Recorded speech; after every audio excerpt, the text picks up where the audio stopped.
evening and welcome to Newswatch tonight here on Hope TV. My name is Melissa Oduor. Glad to have your company. On the sign language tonight is Monica Acheng. Newswatch begins now. Paul Mackenzie and his co-accused have been charged in court as the masterminds of the Shakahola massacre, with Kenyans hopeful that the 429 victims of the starvation cult will finally see justice. Malindi High Court Judge Mugure Thande, however, deferred plea-taking for Mackenzie and 30 others of his co-accused for 14 days pending their mental assessment. They face 191 counts of murder, with the mention and plea-taking dating the murder case now set for February 6. The court, however, heard that 95 suspects will on Thursday appear before Shanzu Law Courts, where they will be charged in batches depending on the level of participation in the killings.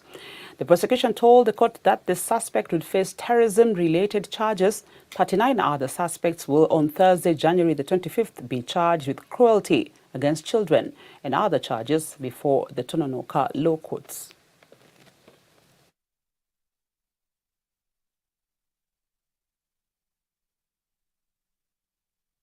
President William Ruto has told off leaders opposed to talks between the executive, the judiciary and the legislature. This comes after Azimio leader Raila Odinga urged Chief Justice Martha Koome to shun the talks. Speaking at Molim grounds in Endebess, Trans Nzoia County, after commissioning the Kiptogot Kolongolo water supply, President Ruto said the opposition leaders are against talks between him and the leadership of other independent institutions, including the judiciary, yet he recently held talks with them. The president has maintained that talks between the three arms of government are meant to enhance the fight against corruption that has delayed development in the country. He argued that he would not relent in his efforts to transform the country, adding that some corrupt individuals who were opposed to the transformation of the country were hiding behind the courts. Na katiba inasema the people of Kenya are sovereign. Sio kama tunaelewana. Kubali kwa heshima na viongozi wa mahani na viongozi wa bunge ndio maendeleo ya Kenya hii. Tunaelewana? Sasa Tandawili amesema ati tusiongee tu. Hai, juzi. Wakati alikuwa ya sijui. Mbona hataki mimi niongee? Kenya ni yake peke yake.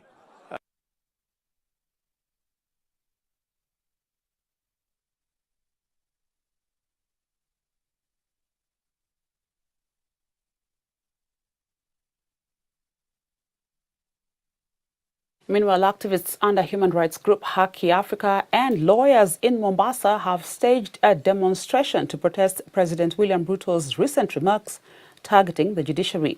The group said the pursuit of justice is a fundamental pillar of the society and the integrity of the legal system must be safeguarded.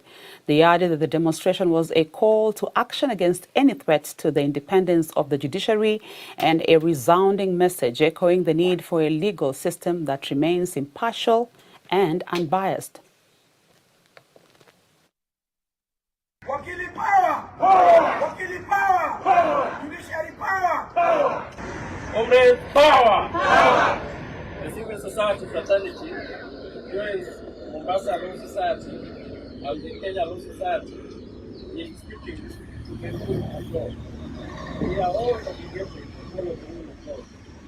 Since we welcomed 2014, the President of the Republic of Kenya on a daily basis has been making statements attacking the judiciary as a whole, individuals within it, and litigants, and accusing them of sabotaging his administration's projects, until the call for dialogue was made yesterday.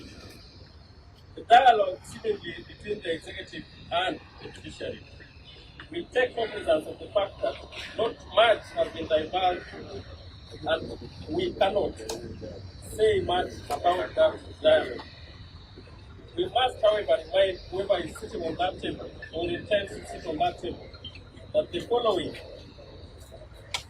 justice to Kenyans irrespective of status is not on that table.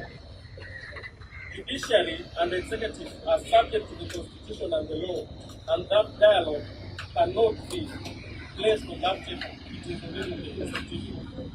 All the cases filed or due to be filed against any party, including the ones against the state, the judiciary, are not on the table for dialogue. The values and principles of public service, including high standards of professionalism, efficiency, effectiveness, impartiality, responsive official conduct, accountability, and transparency, must not be on that table. Dialogue or no dialogue, your conduct must, 1, bring honor and dignity to the people of Kenya, demonstrate respect to the people of Kenya, promote public confidence and integrity, demonstrate discipline and commitment to public service and to the people of Kenya. Comrades, power! Power! Our clinical officers have issued a 14-day ultimatum to the Ministry of Health and the Public Service Commission (PSC) following claims of non-participation in the decisions made regarding their work and disqualification from promotions. The medics under the Kenya Union of Clinical Officers (KUSO), together with their counterparts at the Kenya Clinical Officers Association, say the recently approved organizational structure and staff establishment by the PSC outrightly discriminated against clinical officers and defied the law on inclusive stakeholder involvement in the formation of managerial instruments. Here is Kate Kelly with that report. For the union makes us strong. While taking issue with the recently approved organizational structure and staff establishment for the State Department for Public Health and Professional Standards and the State Department for Medical Services as approved by the Public Service Commission, the clinical officers say that these decisions have oppressed and humiliated them professionally and developmentally. The leaders of the Clinical Union and Clinicians Association (COA) revealed that this is quite frustrating to see that most of them have qualified for promotion. However, according to the decision made by the Ministry of Health through the Public Service Commission, that is considered null. Speaking to the media in Nairobi, George Kibore, the General Secretary of KUKO, said with lack of public participation and their involvement in the decision, as well as the omission of the Directorate of Clinical Services, the establishment had left out critical areas where they are already offering services, hence creating confusion. We wish to register our collective protest and objection regarding the recent approved organizational structure and staff establishment for State Department for Public Health and Professional Standard and the State Department for Medical Services and as communicated by the Public Service Commission to the Minister of Health. Joseph Chebi disclosed that they do not know how these strategies were followed in order to make this decision, adding that 6 years ago, the Public Service Commission devised measures that should be taken to promote these officers to work. However, no appropriate action has been taken to resolve this issue. We are not aware how these structures are developed. An organogram, now that it went without the participation of healthcare workers who are the implementers, it becomes very difficult to roll out most of the things in the ministry for the good of the ministry and also to bring harmony. Let it be stopped and stakeholders to be called upon and let them make their contribution as it has always happened. The chairman of these two unions, Wachira Peterson, announced the 14 days deadline for the government through the Ministry of Health and the Public Service Commission to meet up and resolve the issue, stating that failure to resolve this issue, they will be forced to take legal action. There is a clique of a few people, a homogeneous group that has the same training, have the same experience, but who have come together and they decide on anything that happens in that ministry. We want to tell Kenyans that we have a problem in the Ministry of Health. The problem in the Ministry of Health is that we still have the Mafia House cartel, a group, an exclusive club of individuals who have aligned themselves with whoever they need to ensure that their own interest, and most of the programs that are coming from there, they are not programs that are aimed at helping the Kenyan. They are those that feed into the ulterior motives and interests of that cartel. The Kenya Union of Clinical Officers have today met to air their grievances on the approval of the organogram in the Ministry of Health by the Public Service Commission. They have given a 14 days warranty period before they take matters into their own hands. Reporting for Hope TV, my name is Kate Andiego. Thank you, Kate, for that report. Now, Mumias East Member of Parliament Peter Salasia has this afternoon been released on a cash bail following assault and bodily harm allegations leveled against him by Malaha Isango Ward MCA Peter Walunya Ndimuli. Salasia, however, failed to appear in court as directed by Mumias Senior Resident Magistrate Marcela Onyanya, claiming that he was unwell. Magistrate Onyanya also directed the investigating officer handling the case to provide the court with a comprehensive medical report from the Aga Khan Hospital, where MP Salasia was allegedly admitted. Gloria Musimbi with more. Recent days, political feuds have been experienced in the western region, leading to protests, political divide, casualties, disruption of property and violent attacks. Mumias Member of Parliament Peter Salasia, who was accused of assaulting Malaha Isango Ward MCA Peter Walunya Ndumuli, has today appeared in court as directed by the Senior Resident Magistrate of Mumias, Marcela Onyanya. This comes even after Salasia failed to appear in court yesterday, claiming he was admitted at Aga Khan. Last week, Salasia publicly denied assaulting Walunya at a funeral that took place in Kakamega County through his social media platforms. Nikasema mpaka leo nifike hapa ili ya kwamba tusimame na muamini tu. So mimi nataka niombee Mungu akaweze kuweka roho yake mahali pema. Sawa sawa? Asanteni sana. Na leo kati kana sikida. Enda kachini sasa. Enda kachini please. Please time. Enda kachini. Enda kachini. His DAP Kenya political party, led by party leader Eugene Wamalwa, has admitted that the youthful member of parliament is an active, troublesome and controversial politician who needs mentoring. The irony is that despite being plagued by all kinds of controversies, Salasia has been ranked as one of the most hardworking members of parliament in the country in the current Kenya Kwanza regime. Salasia's misgivings comes hot on the heels of another public scuffle by a legislature, as South Mugirango MP Silvanus Osoro is accused of violently disrupting a meeting led by Kisii Governor Simba Arati. Apana fujo muganetese yewega.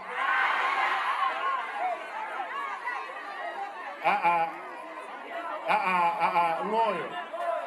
Osoro.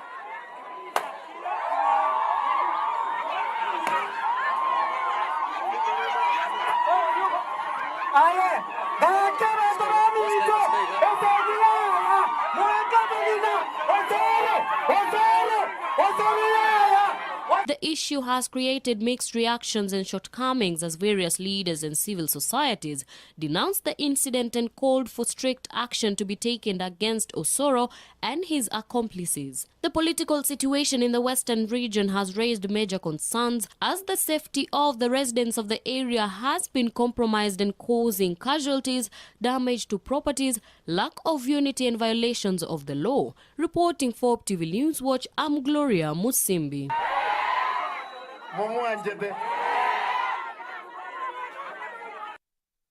With that story, the Kisii civil society organizations have strongly condemned the recent attacks in Nyakembene, South Mugirango constituency, where Governor Simba Arati was targeted while distributing bursary forms to needy students. This comes amidst increasing tensions in the region as South Mugirango MP Silvanus Osoro, the main suspect behind the attacks, has expressed his willingness to engage in talks aimed at brokering a political truce with Simba Arati.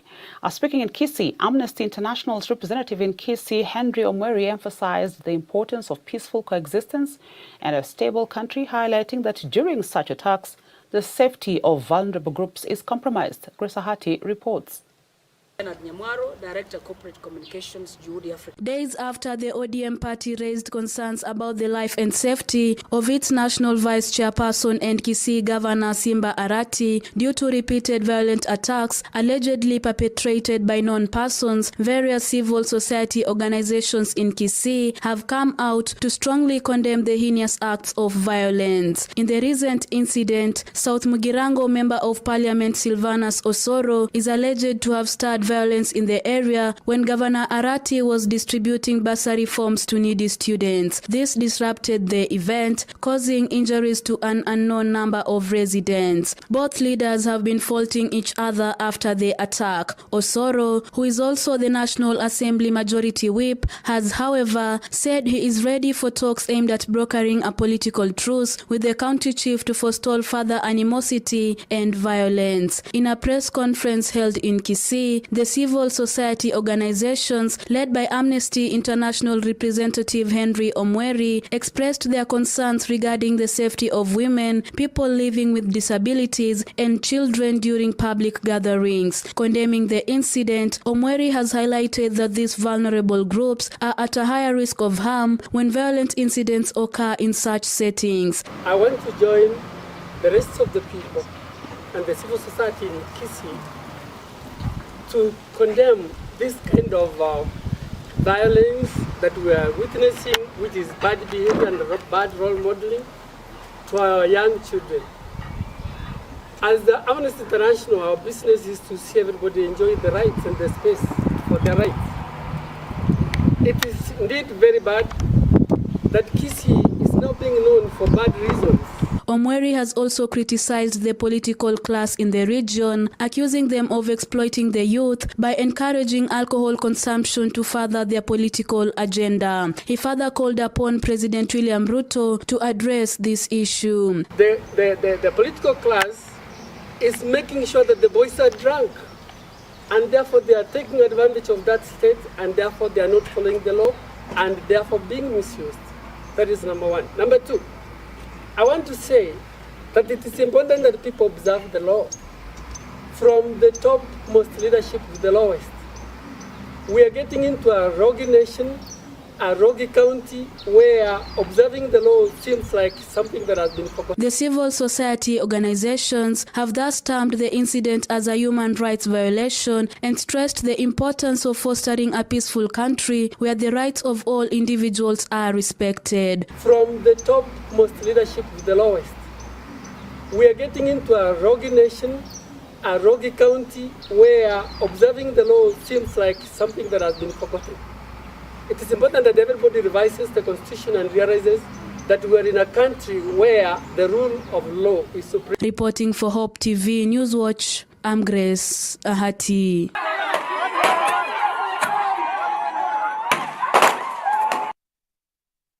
Let's take our first short break here on Hope TV Newswatch. We'll be back with many more news stories.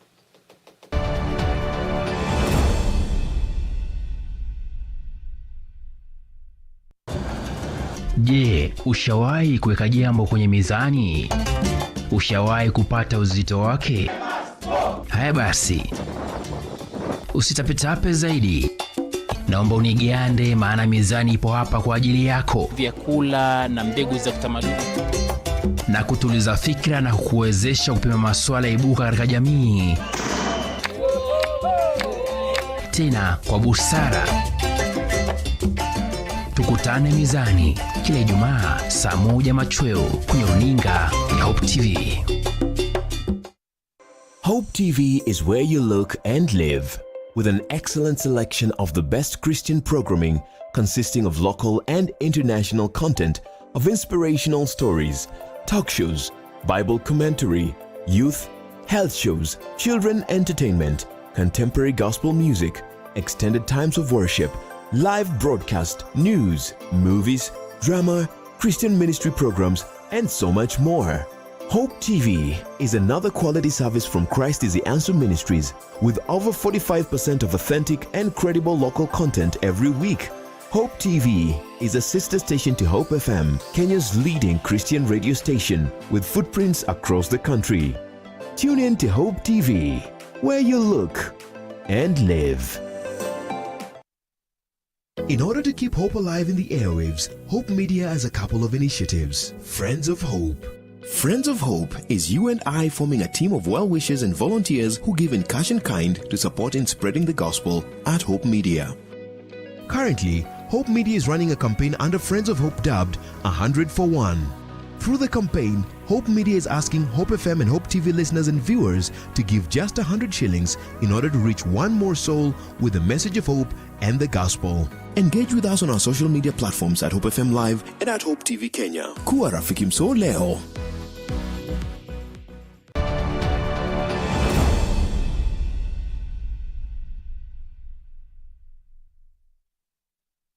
Welcome back. Now, hundreds of squatters have staged a peaceful demonstration to pressure the government to review the 2016 allocations of land in the controversial Mwea settlement scheme. The demonstrators presented a memorandum to the Deputy County Commissioner at Karaba, where they said anxiety has gripped them following rumors that the Ministry of Lands Registry at Kiritiri had started issuing titles for plots in the scheme before outstanding grievances had been resolved. Alice Dana tells us more.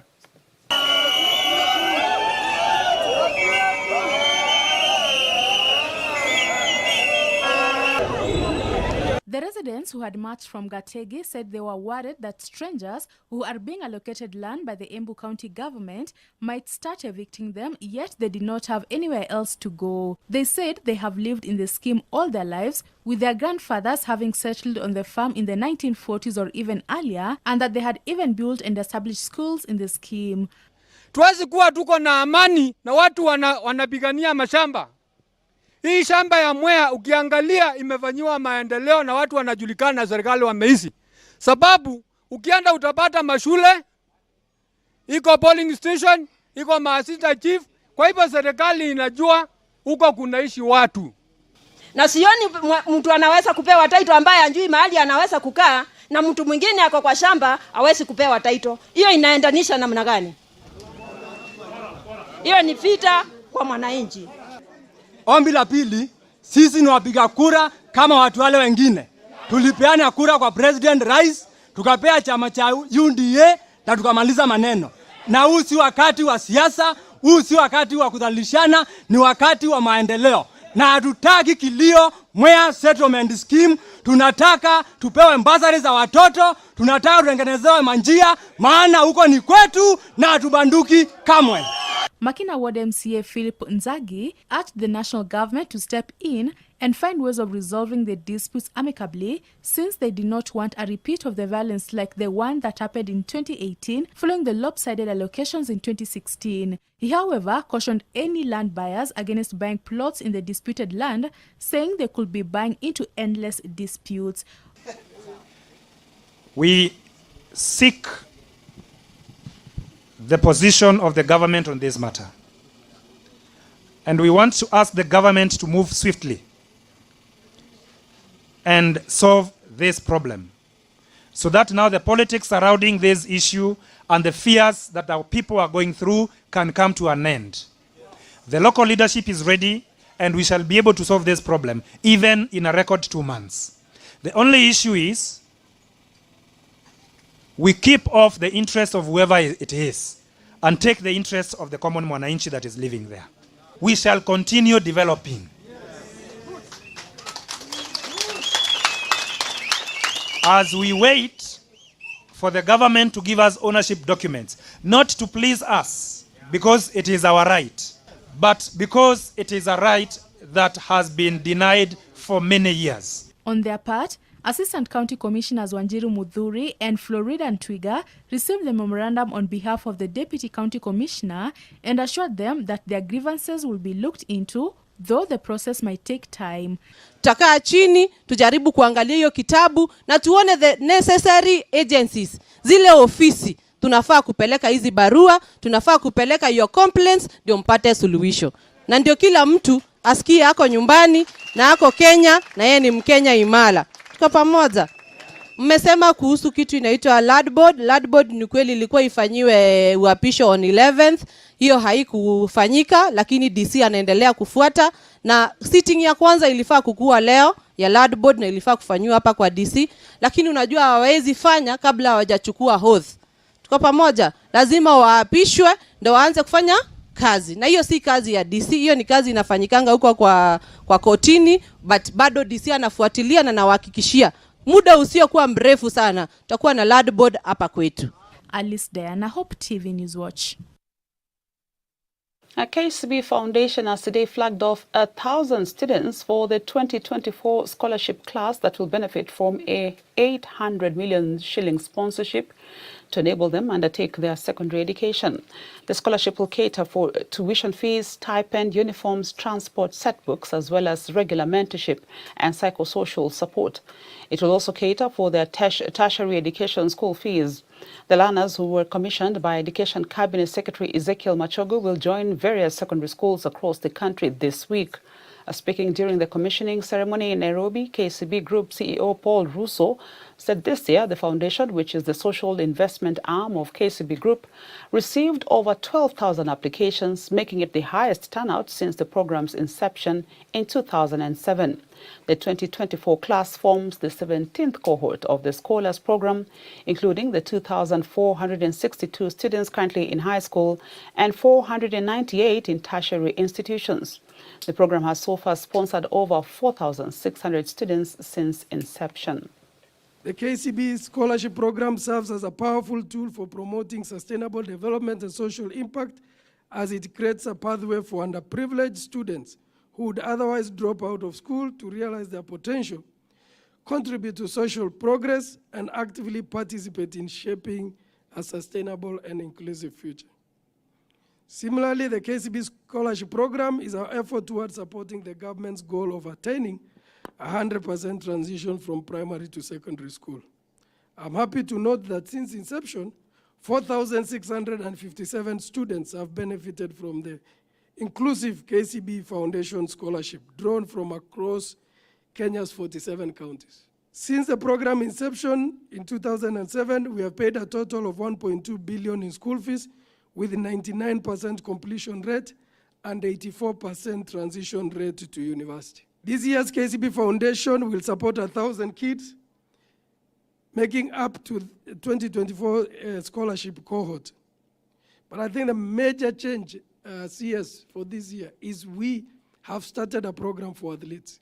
Children that want to go and study, but they want to also compete. I congratulate the recipients of the scholarships for excelling in their 2023 Kenya Certificate of Primary Education examination and having successfully taken up their Form 1 process this week. By choosing to invest in these young scholars, through scholarship, Kenya Commercial Bank has chosen the best way to contribute to the country's future development.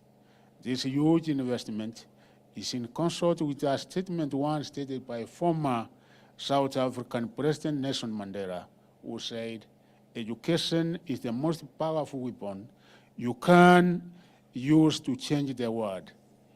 The KCB's deliberate effort to identify underprivileged students for support to continue with the secondary school education indeed complements the government's efforts towards achieving the 100% transition. I understand that so far 4,657 runners have been funded under the KCB Scholarship Program. Today's additional 1,000 scholarships, therefore, brings the total number to a commendable 5,657. Congratulations and well done, Kenya Commercial Bank, for this commendable journey of assisting our very bright and deserving cases. At KCB, we believe that doors open opportunities for students, their families, their communities, as well as the country out there. And education is truly the key that is going to unlock opportunities for everybody. So today, we mark a very important milestone in this program. We're flagging off the 17th year of the KCB Scholars Program. And through these scholarships, what we have been doing is enhancing access to inclusive, equitable, as well as high-quality education. And this aligns with the UN Sustainable Development Goal, the 4th UN Sustainable Development Goal. And this year, as you also saw in the video, We are piloting an athletic scholarship program that will provide scholarship opportunities to talented athletics students to allow them to nurture and to grow their talent into world-class athletes under the KCB scholarship program. And the criteria for qualification remains the same. We give this to the most talented, to the brightest, and to the most deserving. Now, Prime Cabinet Secretary and Cabinet Secretary for Foreign and Diaspora Affairs, Musalia Mudavadi, is attending the 19th Non-Aligned Movement Summit in Uganda. The 19th Non-Aligned Movement Summit, NAM, under the theme Deepening Cooperation for Shared Global Affluence, is poised to provide a unique opportunity for member states to take stock of major global affairs. The 5-day-long summit is the largest grouping of states worldwide after the UN, with 120 member states, 18 observer nations, and 10 organizations. The NAM summit is held every few years, usually in a different continent. The last meeting was held in Baku, Azerbaijan last year, with the theme Upholding the Bandung Principles to ensure concerted and adequate response to the challenges of the contemporary world.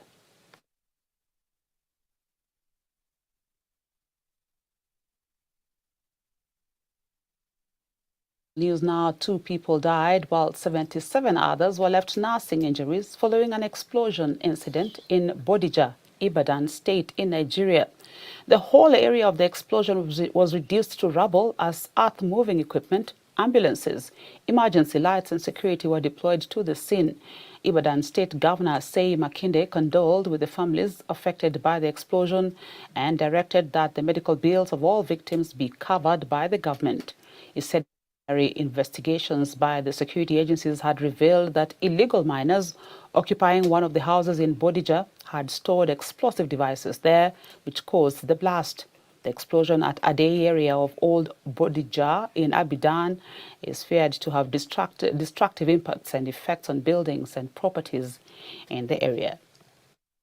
Well, I mean, these are preliminary period, you know. We've seen the devastation here, and from what we've gathered so far, the likelihood is that you have illegal miners throwing explosives around this place. We've always said to people that when you see something, say something, and then the authorities should be able to do something. This is quite unfortunate. At this stage is just to rescue anyone that is still under the rubble here, and also the people that have been taken to the hospital to give them care, and also some of the people who have their houses destroyed, provide temporary accommodation for them at hotels within the city. And then in the morning, we definitely will continue the investigation. Okay.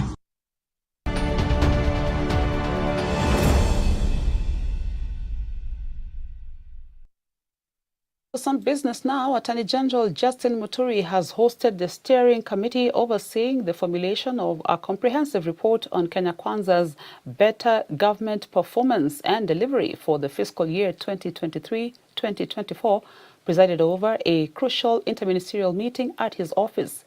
Now, in a statement, his office said the meeting is a pivotal step towards evaluating the government's achievements and challenges and brought together key representatives from various ministries. The agenda included an in-depth analysis of key indicators, policy implementation and service delivery, focusing on services offered by the State Law Office.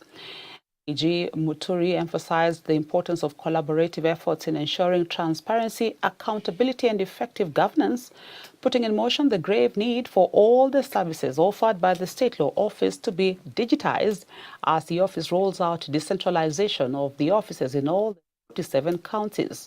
This proactive approach is in anticipation of the upcoming cabinet retreat scheduled to convene in Naivasha, chaired by President William Ruto. It is to confirm something. The The SG initially said that it will take 1 hour, and the CSPRE said 30 minutes. I think the fact that we have clocked close to 4 hours also explains something. That my document is at the ages. My document is at the ages. So maybe that's why you're taking longer than even I was exactly where we are. So as we told we are starting. This always, I think that has been demonstrated. But apart from what is known as the public facing service for the you see that quite a lot of in-house staff that happens here just to service government. And that came out from the report that was given by the international law treaties. What leader is saying, nobody will tell them. Everybody out there thinks that that's Nimakini took by Nimakini. But this, they have special training to do the decision draft. Then we have the teams, these ones are dealing with the government transactions that lady is busy.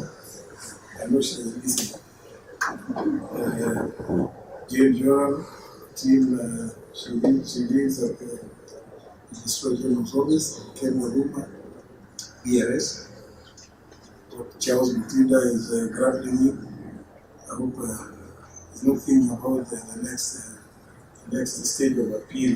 Should you find ourselves in the problem of the Finance Act, in the housing laws. These are those are some of the things, but those are public faces. There's a lot of other stuff that happens. The just economy is sitting there, you can never. The guy who deals with our HR matter here. Every time he comes, he is coming to see me, and I'm always looking down on one to man. I'm not going to complain that And Visa, a global leader in digital payments, and PesaFlow, a pioneering fintech firm offering innovative digital payment solutions, have partnered to streamline and enhance digital government ecosystems while fostering financial inclusion. By partnering with Visa, PesaFlow will leverage Visa's extensive reach and robust security measures and to deliver enhanced services to the public sector and to citizens accessing government services. The partnership will focus on creating seamless, user-friendly digital payment platforms, integrating virtual digital cards, and securing gateway services that ensure transparent, secure transactions while promoting financial inclusion.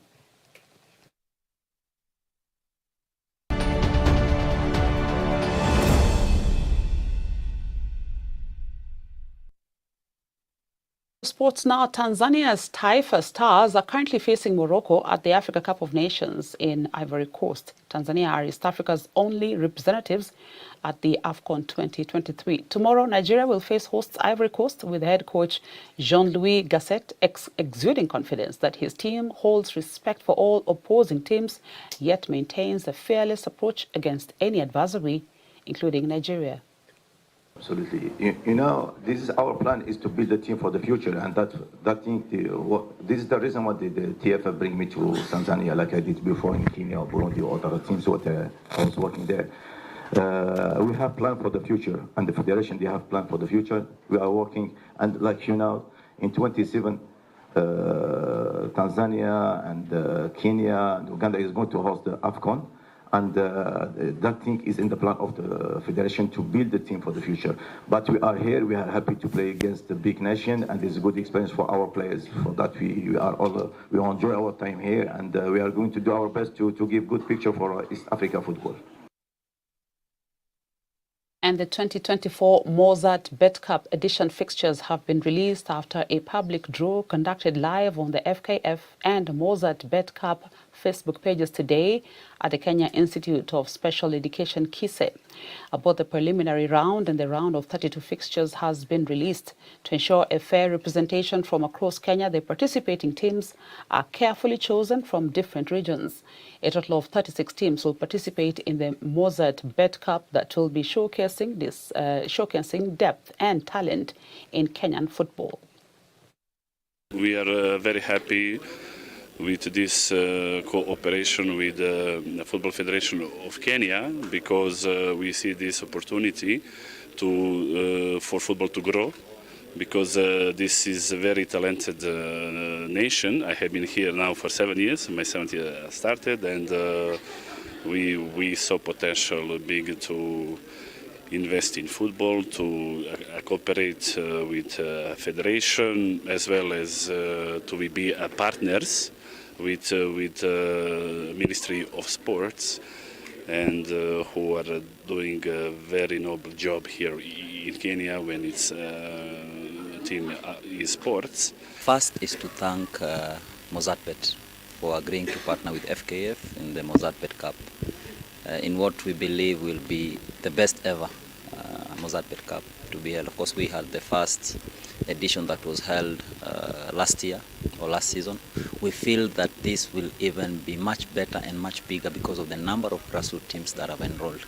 And so as we kick off, I want to wish all clubs that are taking part in the Cup the very best of luck, and ask them to play clean and play fair, so that we attract even more sponsors than Mozartbet. That's how we wrap up Newswatch tonight. Thank you for your invaluable company during this newscast. I have been your anchor, Melissa Oduor. Monica Acheng has been our sign language anchor tonight. Have a good night.